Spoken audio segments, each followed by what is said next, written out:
श्री गोकुलनाथ की जय हो। श्री हरिराय जी महाप्रभु जी की जय हो। श्री गोपेश्वर जी प्रभु की जय हो। शिक्षापत्र 24मुं प्रथम श्लोक। भक्ति मार्गे कृपा मात्रम कारणम परमुच्यते तनैव मार्गे सकलम सिद्धिमेति न संशय। शब्दार्थ। भक्ति मार्गમાં કૃપા માત્ર ઉત્તમ કારણ છે. એ કૃપા માત્રથી જ પુષ્ટિ માર્ગમાં સકલ કાર્યો સિદ્ધિને પ્રાપ્ત થાય છે, એમાં સંશય નથી. અને વિવેચન. આ જે શબ્દાર્થ છે અને જે મૂળ શ્લોક મેં લીધો એમાં ક્યાંય જીવ માટે આ આજ્ઞા છે કે આ શ્લોક છે પત્રમાં 24મા પત્રમાં પહેલા શ્લોકમાં, એવું નથી ક્યાંય. એટલે આ પત્ર 24મો એટલે કે મૂળ શિક્ષાપત્ર એ હરિરાયજી મહાપ્રભુજીએ શ્રી ગોપેશ્વરજી પ્રભુના ઘરમાં જે લૌકિક દુઃખ આવેલું છે એમાં આ શ્રી ગોપેશ્વરજી પ્રભુની સ્થિતિ એ થોડી ઠાકોરજીથી સેવાથી ચ્યુત થઈ છે અને એ વળી પાછા સેવામાં સમાધાન થઈ જાય તે માટે, અથવા જો સેવા ન કરી શકે, કદાચ સાધન પણ ન કરી શકે આચાર્ય બાલક, તો પણ એનું સમાધાન જરૂરી છે. જેમ વૈષ્ણવો માટે 84 અને 252ના બધા સમાધાન કરેલા જ છે કે સેવા એ ઉત્તમ છે પણ ન હોય તો સત્સંગ એ ઉત્તમ છે અને સેવા એ ઉત્તમ છે, પણ જો એ બંને ન હોય તો ત્રીજું સમાધાન શ્રી વલ્લભનું સ્મરણ માત્રથી અને જે માર્ગની સ્થિતિ પૂરી થઈ જાય છે પછી તો શ્રી મહાપ્રભુજી વલ્લભાચાર્યજીનું સ્મરણ કરવાની જ આજ્ઞા છે, અથવા તો અષ્ટાક્ષર મંત્ર. બંનેમાં એક જ ભાવ છે, બંને એક જ છે. તો આ જે શબ્દાર્થ છે ફરી આખો શ્લોક જ ફરી લો, આમાં ક્યાંય જીવ માટે નથી, પણ પાછળથી જે ફેરફાર થયા છે એ કારણ છે કે જ્યારે આ વિવેચન છપાવવાનું શરૂ થાય ને ત્યારે કોઈ આચાર્ય બાલક પાસે વિનંતી કરવા જવું પડે કે અમે આ શિક્ષાપત્ર ગ્રંથ છે એ લોકભોગ્ય થાય એ માટે અમે એને પ્રિન્ટિંગ કરાવવા જઈ રહ્યા છીએ, આપની શું આજ્ઞા છે? તો એ આજ્ઞા વખતે જે તે તત્કાલ બાલક હોય એમણે આ સૂચન કર્યું હોય કે આ બધું જીવ માટે જ કરી નાખો. ભલે ને હરિરાયજી મહાપ્રભુજીએ આચાર્ય બાળકો માટે કર્યું છે પણ તમે જીવ માટે કરી નાખો. કેમ કે અમે તો સમજી લઈશું કે અમારા માટે છે, કેમ કે અમે તો સામર્થ્યવાન છીએ. કેમ કે આ તો અમને જ કહ્યું હતું ને આગળ જે 23મા પત્રમાં કે જે શ્રુતિ જાણો છો, સ્મૃતિ જાણો છો, ભાગવતના સર્વ સિદ્ધાંતો જાણો છો, એટલે અમે તો બધું સમજી લઈશું આ કે અમારા માટે છે. પણ સાથે સાથે વૈષ્ણવોને પણ લાભ મળી જાય એટલો સુંદર આપનો ભાવ હશે એટલે આપે આમાં બધામાં આચાર્ય બાળક માટેનું હોવા છતાંય વચ્ચે વચ્ચે જીવ માટે પણ રાખી દીધું. એટલે જીવની પર તો એટલી બધી કૃપા તે બાળકે કરી કહેવાય આ પ્રિન્ટિંગ કરાવતી વખતે કે 84 વૈષ્ણવો અને 252 વૈષ્ણવોનું તો એમને સત્સંગ પ્રાપ્ત હતો જ, જે આપને મહાપ્રભુજીથી અને શ્રી ગુસાઈજીથી જે બાળકો જે વૈષ્ણવો થયા એમનું શ્રી ગોકુલનાથજીએ દર્શન કરીને લાભ આપી દીધેલો છે. બધું આવી ગયું છે એમાં, એટલું બધું છે કે એને પાર આવે એવો નથી. પણ છતાંય આ જ્યારે પ્રિન્ટિંગ થયું ત્યારે આ બધા પત્રો પણ વૈષ્ણવોને વ્યવસ્થિત રીતે સુંદર પાઘડી કરીને પહેરાવવામાં આવ્યા છે. તો કેટલી ઉમદા ભાવના છે બાળકોની કે ના અમે તો બધું સમજી જ લઈશું કે અમારા માટે જ છે, પણ વૈષ્ણવોને પણ પૂરેપૂરો લાભ મળે. તો હવે વિવેચનમાં શ્રી ગોપેશ્વરજી પ્રભુએ જે વિવેચન કર્યું હશે એ આ નથી, ફેરફાર છે સાધારણ. પણ ટૂંકમાં આ આચાર્ય બાળકો ભવિષ્યમાં કદાચ કંઈક સાધન એટલે કે સેવાથી ચ્યુત થાય તો પણ એનું સમાધાન તો શું ખોટું, સારું જ છે ને. કેમ કે પરિસ્થિતિ પલટાય છે, ક્યારેક સમય પલટાય છે, એમ તો ન પણ થઈ શકે. અત્યારે છે ઘણી જગ્યાએ કે આચાર્ય બાળકો ઠાકોરજી ગોવર્ધનનાથજીને શૃંગાર નથી કરી શકતા કે એમના માટે જઈને રસોઈ ઘરમાં સામગ્રી સિદ્ધ નથી કરી શકતા કે એમના વસ્ત્ર અલંકાર ધારણ કરાવવાનું કે લીલા મેવો ધરવાનું પણ નથી થઈ શકતું. તો કંઈ વાંધો નહીં, બધા સમાધાન છે અહીંયા. અને એટલે એ કહ્યું કે આ તો શ્રી વિવેચનમાં કે આ તો શ્રી મહાપ્રભુજી વલ્લભાચાર્યજીનો પુષ્ટિ ભક્તિ માર્ગ છે. આ માર્ગમાં એક કૃપા જ ફળનું કારણ છે. સાધનથી ફળ પ્રાપ્તિ પુષ્ટિ માર્ગમાં થતી નથી, કૃપાથી જ ફળ પ્રાપ્ત થાય છે. શ્રી કૃષ્ણની કૃપા જ ફળ પ્રાપ્ત કરી આપે છે. પુષ્ટિ માર્ગીય વૈષ્ણવોના સકલ કાર્ય ભગવદ કૃપાથી જ સિદ્ધ થાય છે. યદ્યપિ સાધનથી ન થઈ શકે, તેથી શું થયું? પુષ્ટિ માર્ગમાં સ્થિતિ થઈ હોય અને પછી નિવેદન થઈ ગયું હોય તો ચિંતા કરવાનું કોઈ કારણ નથી. એટલે એક વાક્યમાં કેવું હોય કે નિવેદન થયું છે, એનો અર્થ જ એવો થયો કે પહેલાં આપ ઠાકોરજીના હતા અને હવે આપ એમના લીલામાં જઈ રહ્યા છો. આ જ મોટામાં મોટી કૃપા છે. પછી વિચારવાનું નહીં સાધન ન થાય તો, એમ કહે છે હરિરાયજી. પુષ્ટિ માર્ગમાં સ્થિતિ કર્યાથી અને આત્મનિવેદન કર્યાથી હવે શ્રી કૃષ્ણ આપના પ્રમેય બળથી સાધન વિના જ સર્વ સિદ્ધ કરશે.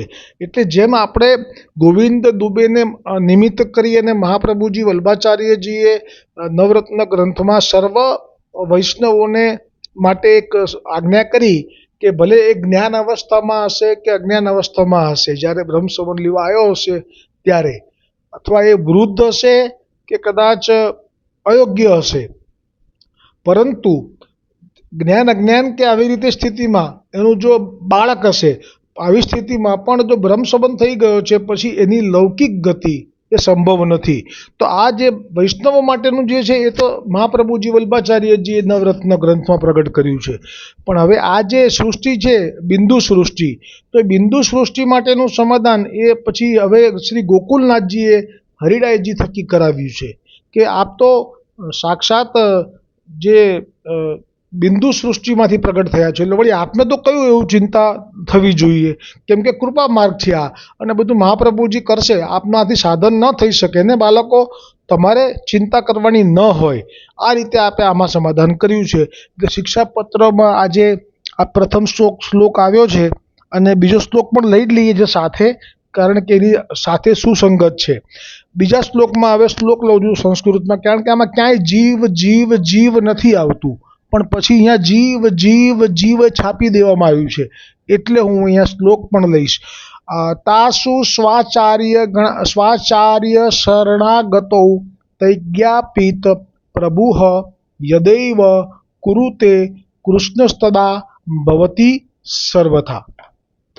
આ શ્લોકનો અર્થ શ્રી ગોપેશ્વરજી પ્રભુ કહે છે કે મહાપ્રભુજી વલ્ભાચાર્યજીના શરણે જવાથી એમણે બતાવેલ પ્રભુ શ્રી કૃષ્ણ જ્યારે કૃપા કરે છે ત્યારે જ એવી કૃપા સર્વથા થાય છે.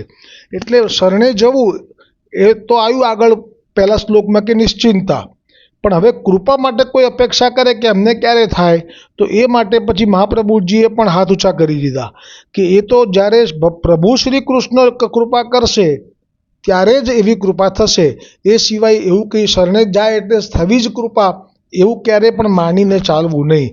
વિવેચન. હવે શ્રી મહાપ્રભુજી વલ્ભાચાર્યજીને શરણે જઈએ ત્યારે શ્રી મહાપ્રભુજી એ જીવોને પ્રભુનું શ્રી કૃષ્ણનું દર્શન, આમાં જીવોને ક્યાંય આવતું જ નથી, એટલે શ્રી કૃષ્ણનું દર્શન કરાવે છે અને એમને શ્રી કૃષ્ણને સોંપે છે, અને શ્રી મહાપ્રભુજીએ જીવોને કૃષ્ણનું જ્ઞાન કરાવે છે અને શ્રી કૃષ્ણની સેવા કરવાનો માર્ગ બતાવે છે. એટલે મૂળ સુધી પહોંચી જાય છે મહાપ્રભુજી. એટલે તો આપના સાતે સાત લાલનના માથે ઠાકોરજી બિરાજતા હતા.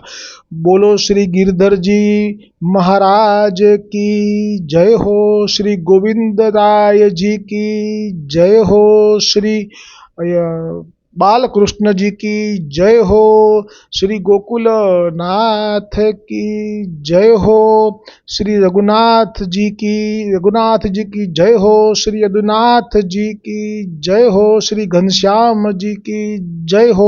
એટલે જે આપે બતાવ્યું આપના બાળકોને કે શ્રી કૃષ્ણની સેવા કરવાનો માર્ગ બતાવે છે, આવી રીતે શ્રી કૃષ્ણની સેવામાં જીવનો અંગીકાર થાય છે, એટલે કે પછી કૃપા કરે છે.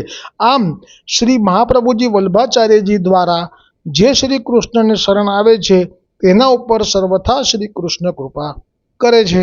આવતીકાલે ત્રીજો અને ચોથો શ્લોક સાથે આવશે. આમાં લગભગ 30 શ્લોકો છે વિસ્તાર જે આ પત્રમાં, સહસ્ત્ર હવે આપણે નિવેદનનું અનુસંધાન કરવું જોઈએ એવી આજ્ઞા છે શ્રી મહાપ્રભુજી વલ્ભાચાર્યજીની નવરત્ન ગ્રંથમાં કે તાદૈશય વૈષ્ણવના સંગથી આ કરવું જોઈએ નિવેદન અનુસંધાન. તો તાદશી તો આપણને 252માં અત્યારે પાથો ગુજરી મળ્યા છે કે જેમને ગોવર્ધનનાથજીના થાળમાં દહીં ભાત પીરસવાનો અધિકાર આપેલો.